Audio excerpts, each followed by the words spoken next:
Lep pozdrav, smo na srečanju mladih kmetov.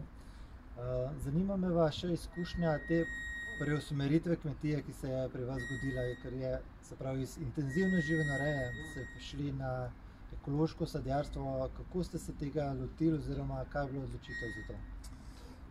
Ja, res je. V bistvu mi smo se, naše kmetije se prej ukvarjale za intenzivno predajo mleka.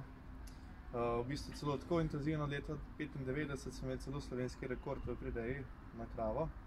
5 let kasneje smo pa že iskali v bistvu drugo alternativo, kaj bi lahko počeli. Zakaj pa smo v bistvu sploh začeli razmišljati o menjavi panoge?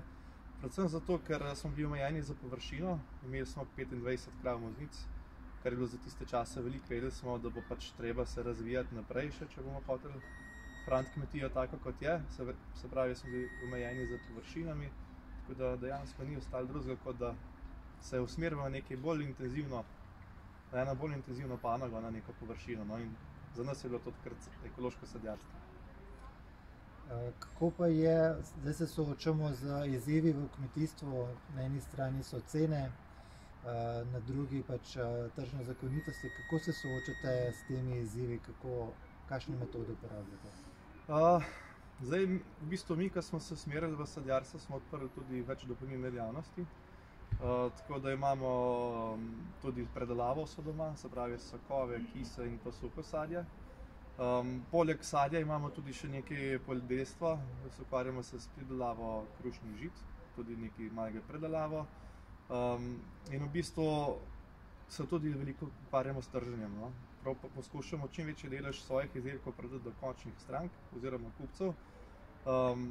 Se pravi, to v bistvu našo tržno linijo gradimo že odkar imamo jabolka in bom rekel, da v teh časih, ko so zdaj, nam to pride še zelo prav, ker se je skazalo v bistvu, da nismo tako zelo odvisni od vseh trgovcev, ne, ki vemo, da so se v času korone se je marsikaj spremenilo, pa marsikomu so se malo zatresla kolena, ker nismo točno vedeli, kaj bo za naprej. No.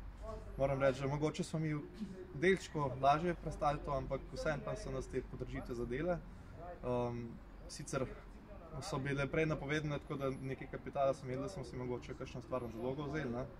Ampak za naprej bomo pa videli, kako bo za prilagoditev. Hvala lepa za današnje sodelovanje. Veseli. Hvala. Je v redu tako? Odlično.